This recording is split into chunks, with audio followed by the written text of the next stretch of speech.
कल्पवासी भी अपने अपने आश्रम में जा चुके,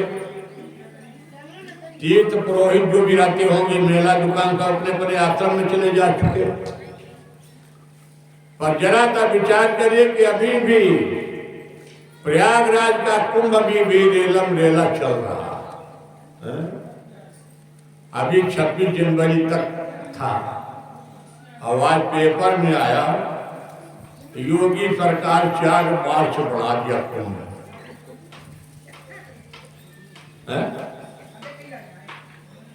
और यहां वास्तव में विचार किया जाए, कुंभ का तो पर्व था, पर विश्वास का पर्व भी समाप्त। विश्वास का पर्व ये कहिए कि आज जो भी साउथ या भारत घूम के ही तो पब्लिक जा रही प्रयागराज में, चाहे कर्नाटका के जा रहे हो, चाहे गुजरात के जा रहे हो, चाहे किसी प्रांत के जा रहे हो, पर उनका सबका पर्व तो 4 मार्च को भी उतने फल मिल रहा। जितना हमारे गुरु लेके 1 महीने वाला पर्व आ गए, देखिए विश्वास। सुखदेव जी कहते राजन परे कि जब तक विश्वास नहीं होगा तब तक मन में भगवान की प्राप्ति नहीं होगी। भगवान की प्राप्ति तभी होगी। तो यहां पर कहते हैं ये कौन थे? ये राजा इंद्रद्युम्न थे। ये राजा इंद्रद्युम्न थे। और एक बार इनके आश्रम में अगस्त्य महामुनि और देवर्षि नारद जी पधारे। ये जब दोनों आश्रम में पहुंचे, वास्तव में ये बहुत राजा इंद्रद्युम्न जी बड़े वैष्णव संत है, पर गलती हुई। परीक्षित जी शंका का समाधान करें कि आपके आश्रम में कितना भी पूजा पाठ में आप ठाकुर जी का कर रहे हैं, नारायण की पूजा कर रहे हैं, पर आपके घर में 4 महत्वपूर्ण व्यक्ति होते हैं। आपके गुरु जी आ गया, आपको पता चल गया,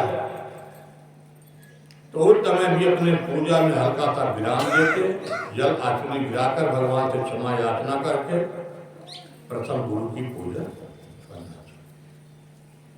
अब गुरु जी के पूजन करने के बाद गुरु जी से आप निवेदन कर लीजिए कि गुरु जी 2 मिनट में भगवान की आरती करके आता हूं। इस तरह से उन्होंने 4 जगह को बताया, गुरु ऋषि मुनि। पर यहां क्या किए हैं राजा इंद्रद्युम्न? गलती एक ही कर गए। यहां पर संत सम्मान, अगस्त गुरु का सम्मान लगे तो मन ग्रंथि में। गुरु जी त्राप भी नहीं दिए, त्राप नहीं दिए, पर आज भगवान नारायण को कष्ट गया। इतना बड़ा मेरा परम तपस्वी भक्त और मेरा ही पूजा कर रहा, पर अगस्त महामुनि का सम्मान, देवर्षि नारद का सम्मान नहीं किया। तो भगवान ने कहा इसको शिक्षा दंड देना पड़ेगा। तो दंड क्या देते हैं? आज वही गज योनि में जाना। अब गज योनि से भगवान ने अपने परम वैष्णव महाराज इंद्रद्युम्न को अपना पार्षद बना करके अपने लोग लेके चले जाते हैं। महाराज आज गज योनि से भी मुक्त मिल जाती है। वृंदावन बिहारी लाल की।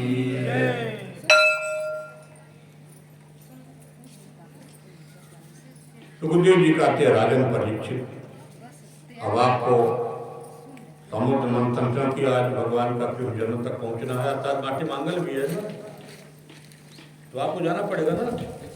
तो आप अपने हिसाब से जाती रहिए, आप अपने हिसाब से जाते रहिए। कथा की गति थोड़ा सा धीरे से मैं चला रहा हूँ, इसलिए इस समय स्वास्थ्य मेरा लाभ नहीं कर रहा।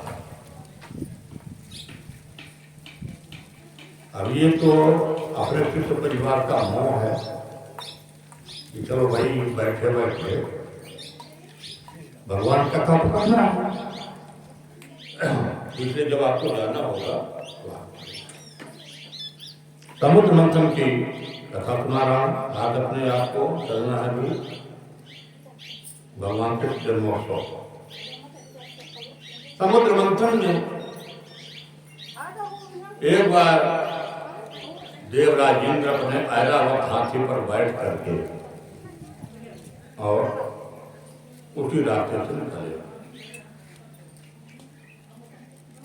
उधर से दुर्वासा ऋषि भी आ रहे। दुर्वासा ऋषि के मन में विचार हुआ कि त्रैलोक, क्योंकि देवराज इंद्र कोई देवता नहीं है, देवराज इंद्र एक राजा है।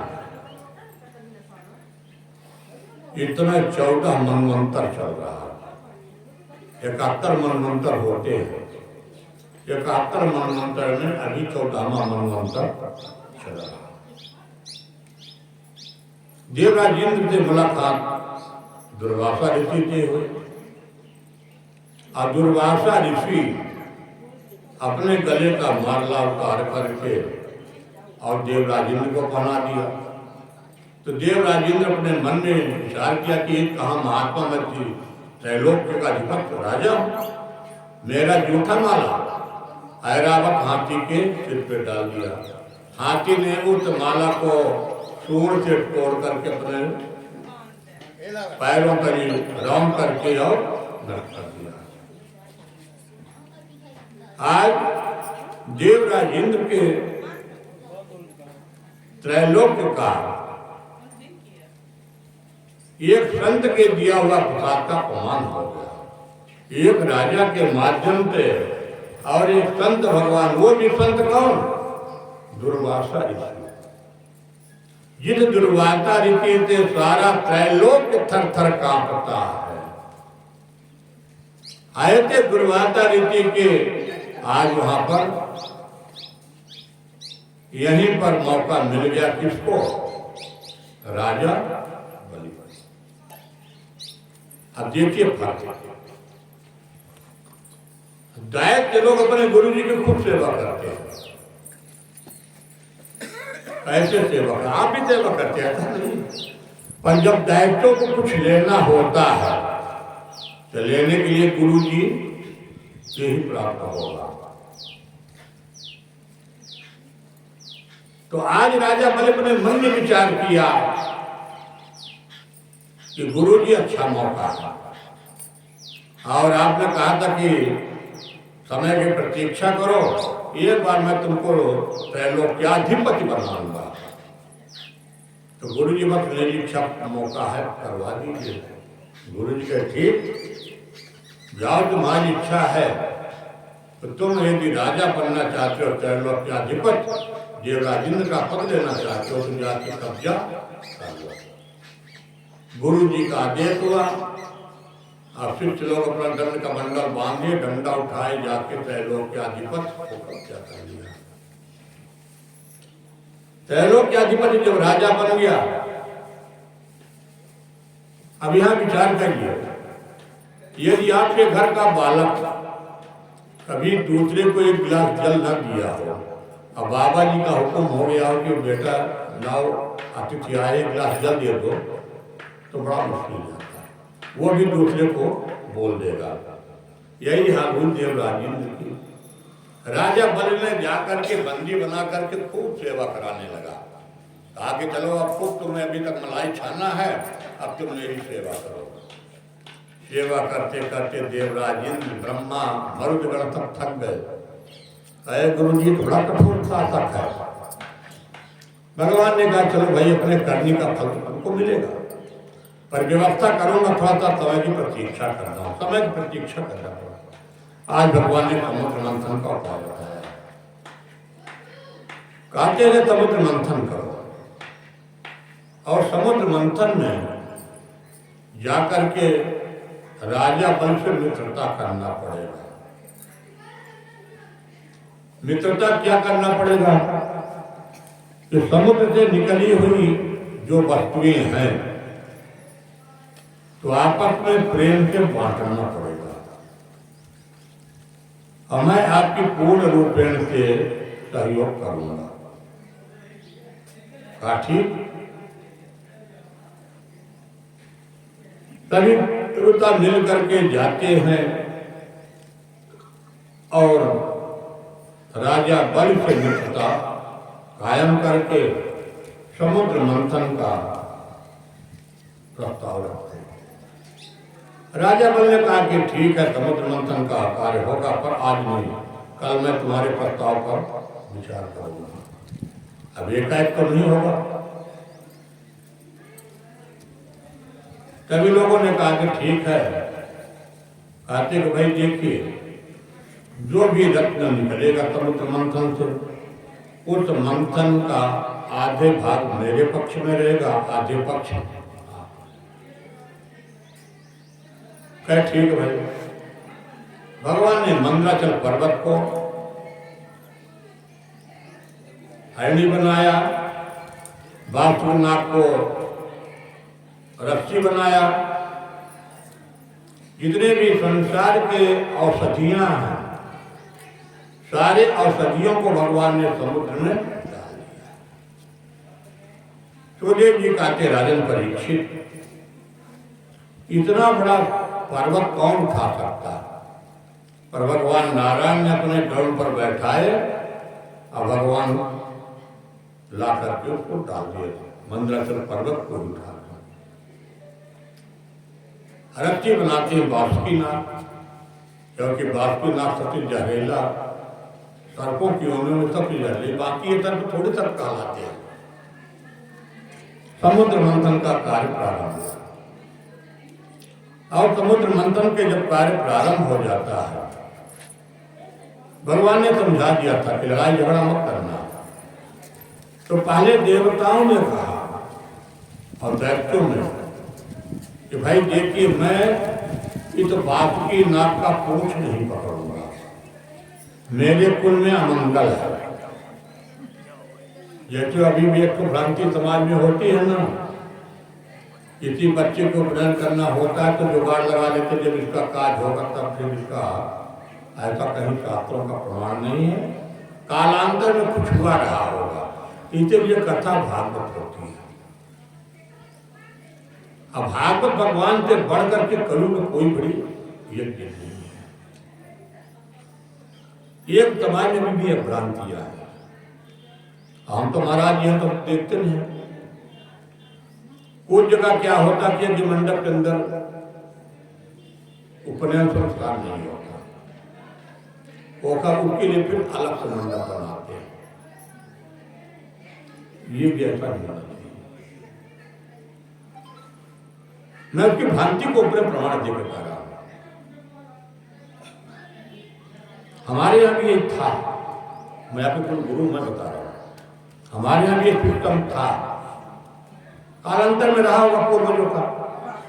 जब इन बच्चों का आपके छोटे महाराज को प्लान मैंने किया, तो जो महाराज जी बनारस से वैदिक विद्वान आए थे, हम हमसे जुड़े हुए थे।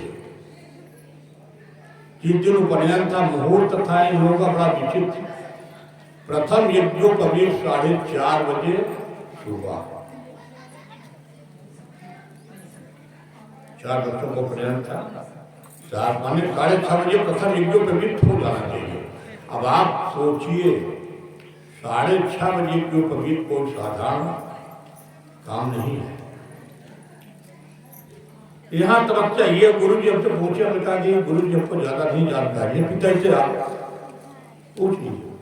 पिता जी को उन्होंने प्रमाण दिया, कहा महाराज जी इतना बड़ा विश्व यज्ञ हो रहा है, यहाँ तो नित्य में पूजा हो रही, बच्चों का उपनयन यज्ञ मंडप नहीं करेगा। और जितने ब्राह्मण हो सबकी यज्ञोपवीत यज्ञ मंडप नहीं होगा। बढ़िया हुआ, रात भर तैयारी चली और 6:30 बजे प्रथम यज्ञोपवीत बटुक ब्राह्मणों चारों का हो गया। तो देखिए, ये जो मन के अनेक प्रकार की भ्रांतियां, इसलिए यज्ञ पूर्ण कथा भागवत ये सब होती है। तो वही दैत्यों ने कहा कि हमारे कुल में मंगल है, मैं पूंछ नहीं पकड़ूंगा। तो भगवान कहते ठीक, हमारे कुल में तो मंगल नहीं है, हम पूंछ भी पकड़ते हैं और फिर भी पकड़ लेते हैं। अब जैसे समुद्र मंथन में रगड़ा हुआ तो वही बातों महाराज उछाल दे अपने बीच, और जब जिस उछाल में दैत्य तब छुलक जाए तो भगवान की इतनी बड़ी महिमा कि भगवान स्वयं जलवर्षा कर दे। तो सबसे पहले निकला जहाज, और जैसे जहाज निकला हलाहल बिछ, उस हलाहल बिछते सारा समुद्र के जीव जंतु ये तभी परेशान हो जाते हैं। और जीव जंतु जैसे परेशान हो गए, भगवान नारायण के पास जाते हैं, कहते हैं कि प्रभु हलाहल बिछते रक्षा करना। तो भगवान ने कहा उस हलाहल बिछते रक्षा करने का अधिकार एक व्यक्ति को है, हलाहल बिछते रक्षा करने का अधिकार सिर्फ भोलेनाथ को है। वही त्रैलोक्य की रक्षा कर सकते, बाकी तो कोई कर नहीं सकता। सभी देवता मिलकर के भोलेनाथ के पास गए। भोलेनाथ ने भी कहा कि ठीक है, और भोलेनाथ ने स्वयं आज अपने भक्तों की रक्षा करने के लिए समुद्र के तट पर आते हैं, और समुद्र के तट पर आकर के उस हलाहल विष को एक कटोरे में एकत्रित किया, और एकत्रित करके भगवान भोलेनाथ ने उस हलाहल विष को जैसे पान किया, वह विष ने अपना प्रभाव को दिखाया और भोलेनाथ का कंठ नीला पड़ गया। बोलिए नीलकंठ भगवान की जय। फिर समुद्र मंथन हुआ, जहाज के बाद कामधेनु निकली, कामधेनु के बाद चंद्रमा निकला, धनुष निकला, अप्सराएं निकली, लक्ष्मी जी निकली, उच्चई सवार नाम का घोड़ा निकला। ये सब आपस में बांट चलते गए, बटनवारा बराबर बराबर चल रहा। लक्ष्मी जी तो स्वयं भगवान नारायण, भगवान नारायण ने प्राण कर लिया। गायों को तो ऋषियों ने ले लिया हवन करने के लिए। उच्चई सवार नाम का जो घोड़ा था तो कहा कि हमारे पास रहेगा, ये इंद्र का घोड़ा। तो राजा बोलने का भाई घोड़ा मैं लूंगा। इस तरह से बटनवारा किए, पर एक अंत में क्या निकलता है, भगवान उस समुद्र मंथन में लास्ट में निकला धन्वंतर नाम के ऋषि। धन्वंतर नाम के जो ऋषि निकलते हैं सुंदर कमंडल लेकर के, और अमृत का निकला हुआ वह संजीवनी कहिए, अमृत कहिए,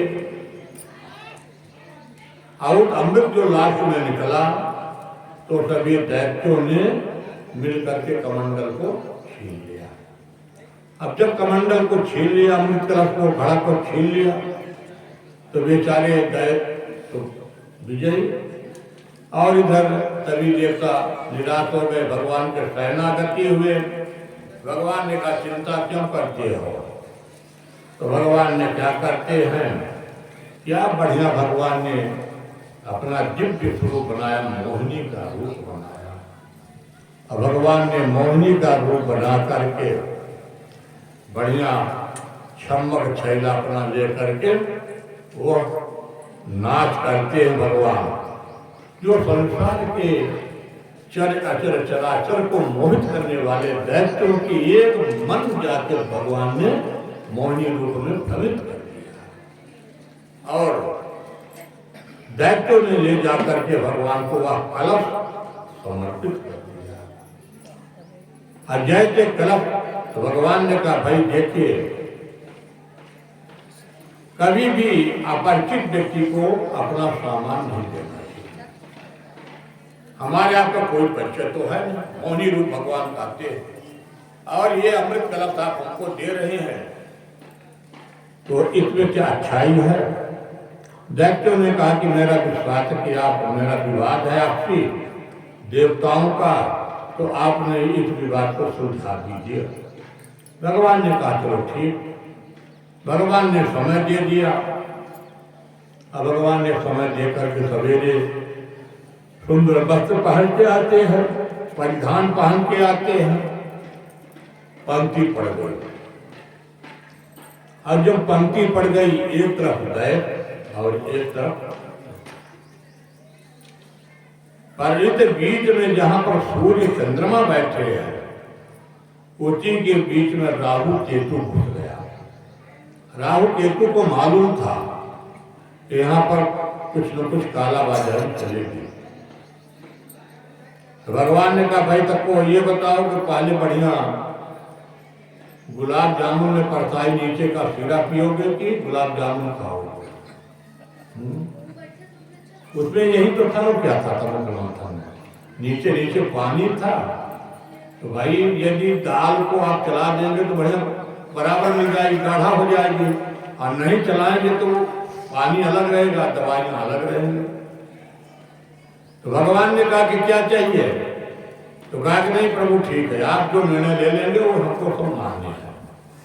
तो भगवान ने क्या किया कि सभी को ले जाकर के भगवान अपने देवताओं को अमृत का पान करवा। दानवों ने अपने बीच में अनुशासन बना के रखा था। इधर चंद्रमा और सूर्य ने इशारा किया प्रभु ये तो राहु और केतु है, ये चालबाज आदमी है। तो भगवान ने देखिए राहु केतु को चाहते तो भगवान न मारते, मामला तड़प जाता। पर जब चीज पूरे समाज में फैल गई, यदि जज अधिकारी है अब मुलजिम को बरी कर देता है, तो जज के पद प्रतिष्ठा पर, गरिमा पर आंच आ जाएगी। ये जज जो मुलजिम को बचाया है, यह पक्षपात किया। तो भगवान के सामने यही प्रश्न लग रहा, यदि चाहते तो एक राहु केतु को भगवान दंड न देते तो कोई बहुत बड़ी चीज नहीं था, पर भगवान के सामने प्रश्न चिन्ह खड़ा हो जाएगा।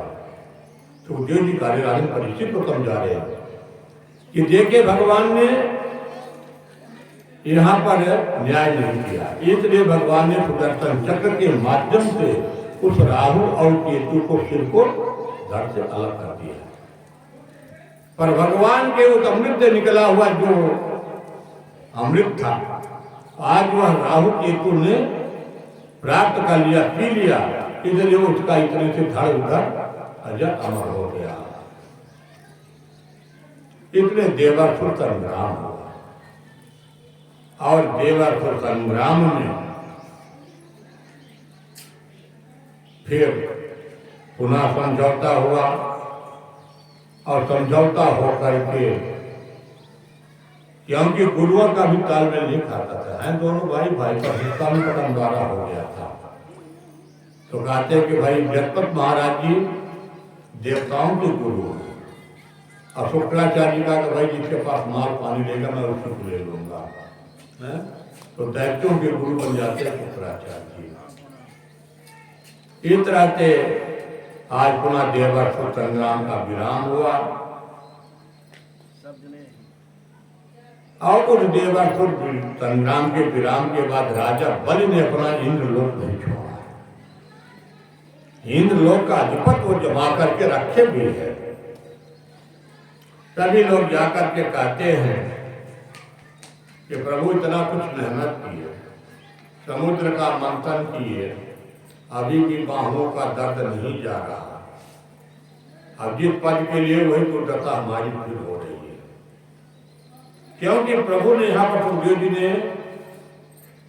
स्पष्ट निर्णय देते हैं राजा परीक्षित को कि जब तक प्रभु परीक्षण चाहे अपना ही पक्ष क्यों ना हो, जब तक उसके मन में विश्वास का भावना नहीं पवित्रता आएगी, तब तक प्रभु ने उसको दंड दिलवा दिया।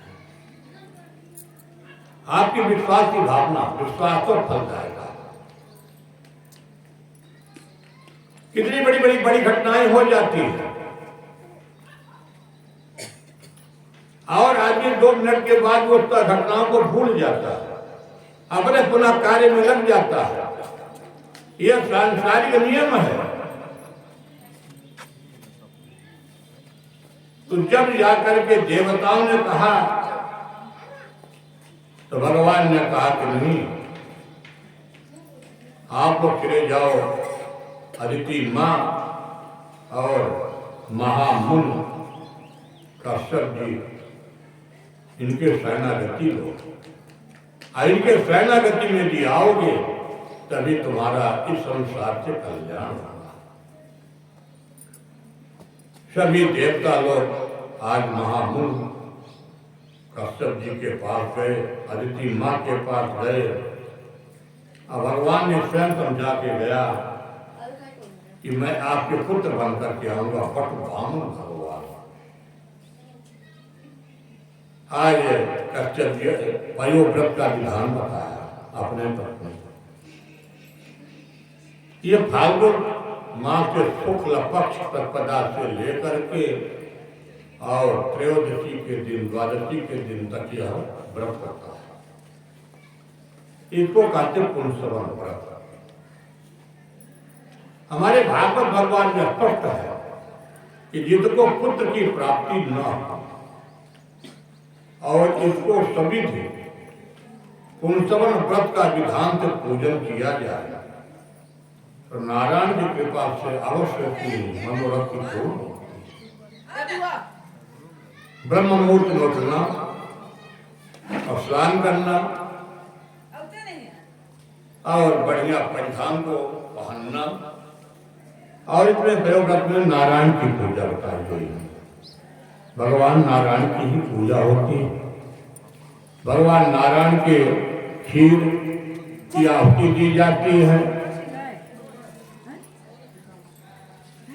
इस तरह से यज्ञ पुरता तीर्थ पाद तीर्थ त्रवण मंगल नाम दे आपन लोक ब्रिज नौक पतमोद माध्यम प्रतीति भगवंत दीन नाथा। और यहाँ पर इनकी माँ को ही बड़ा ही सुंदर उपदेश दिया कि मैं आपके पुत्र बनकर के आऊंगा, बट ब्राह्मण, पर विश्वास में प्रभु का भाव है। जिस काम को आप करेंगे विश्वास से, उसी में प्रभु का भाव है। विश्वास और फलदायक। अदिति माँ पयोव्रत का विधान किया। देवताओं के कार्य को सिद्ध करने के लिए आज भादों का महीना आया। भादों का महीना बड़ा पवित्र महीना है। बट ब्राह्मण का जन्म हुआ। भादों महीने में दाऊद जी का जन्म हुआ और भादों महीने में भगवान कृष्ण। इसलिए भादों का महीना बड़ा पवित्र महीना हुआ। आइए सबसे पहले परशुराम भगवान का आज प्रागट्य हुआ। स्वत्रेणां प्रवण द्वादश्यां मोहरत्वा विजिते प्रभो सर्वेण तत्र तारा चक्र जन्नत दक्षिणमः। दूसरी बात, भगवान का भी जो प्रागट्य हुआ तो 12 बजे दोपहर में ही होता है, या तो फिर 12 बजे रात में, जिसको मध्य बेला कही जाती है। तो मध्य बेला सबसे पवित्र बेला मानी जाती है। भगवान रामावतार भी हुआ तो मध्य बेला में हमारे प्रभु का भी जो प्रागट्य हुआ सबसे पहले आते हैं बटुवामन भगवान 12 अंगुल के थे, बहुत छोटे थे।